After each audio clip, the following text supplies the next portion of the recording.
The Carnegie International comes to town once every 4 years, and it's far from your standard art show. In the past, it's included giant inflatable towers, a ton of self-playing instruments, and glowing neon houses. This 59th edition of the show is no different. And Boaz is taking us inside the Carnegie Museum of Art the day before the show opens to give us a preview.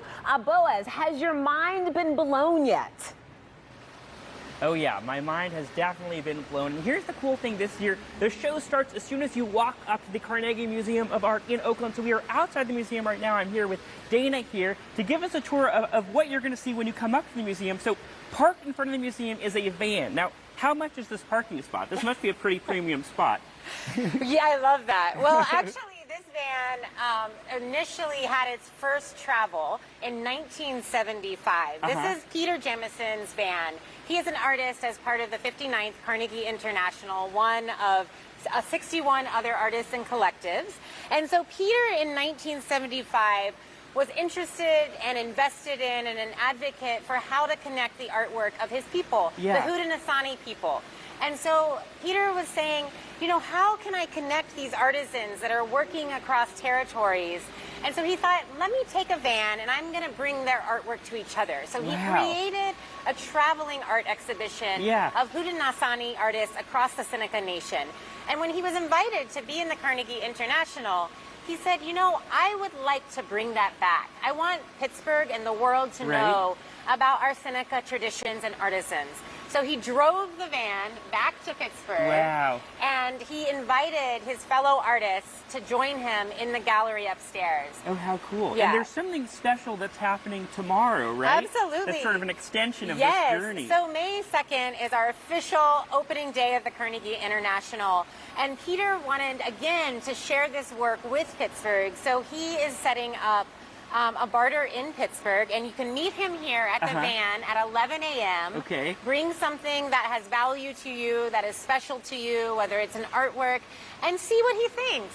And he has other artworks from his friends across the Seneca Nation and so artists. You might trade for another work of artwork from him. That is so cool. And this is something that's very important to him in his practice of not thinking that art has to stay within a capital market, that it is about exchange, it is about relationships. Yeah, that's so cool. And I want to walk over here too, because you've covered a good portion of the facade with this, with another work of art. So tell us what we're looking at here. Absolutely. So this is artwork by Abraham Gonzalez Pacheco from Mexico. And Abraham is really interested in the work of archaeologists and what histories are uncovered through archaeology and what histories aren't uncovered. So Abraham, in this beautiful blur between sculpture and painting, takes on the role of an archaeologist, and he learns and thinks about different histories of his people in southern Mexico, and he fills in those gaps through myth and through creating his own stories. How cool. Because if you didn't know better, you'd think this was sort of the crumbling facade of the museum. Exactly. But it's actually sort of an addition on top of it. Exactly. And wait, there's still more. There's still more. Because obviously this is the thing I'm most excited about. There is a garden over here, which you've constructed outside the museum. Usually there's a big sort of giant worm out here. Yeah, but the worm's the Lozzie gone. worm is at the Children's Museum of Pittsburgh. So if you want to go have fun with your kids in the worm, it is where it should be.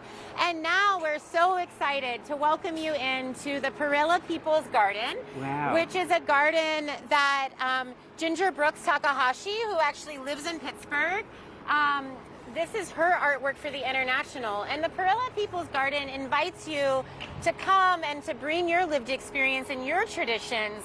And what's growing here are different versions of perilla. And perilla is a plant that many people in Korea are very familiar with. Japan, it's considered shiso. But you'll see here from the label, Korea. Let's find another label. There's so many different, Bhutan, Nepal. Oh, how cool. This you can is sort of a travel collection, the world through this garden. And travel the world through all of these different varieties of this one plant. Because I can only imagine that in a month this is going to look a little different, and then 2 months this is going to look even different. Touch the leaf and smell it so you can get a sense of what that is. Okay. What does it remind you? Is there any scent or anything that it reminds you of, or how would you describe it? Smells earthy. Yeah. It smells a little like tea to me. Yes. I don't know. Am I supposed to get that? No, Is that the right absolutely. answer? And I think that is because I think the idea of Ginger's work is really about, like you said, traveling the world through one plant, but also understanding how each of us bring our traditions and understandings to that plant and what we might incorporate this plant into our cooking or what so you do. cool. Yeah. Well, thank you so much, Gina. Well, we haven't even gotten in the museum yet, and we've still shown you so much, but a little bit later in the show, we're going to hop inside and show you what's happening inside the galleries, too. Yeah, Bose, I know there's so much to see there, but that garden, that's right up your alley there. Do you have any tips for Ginger? I don't know if I have any gardening tips for...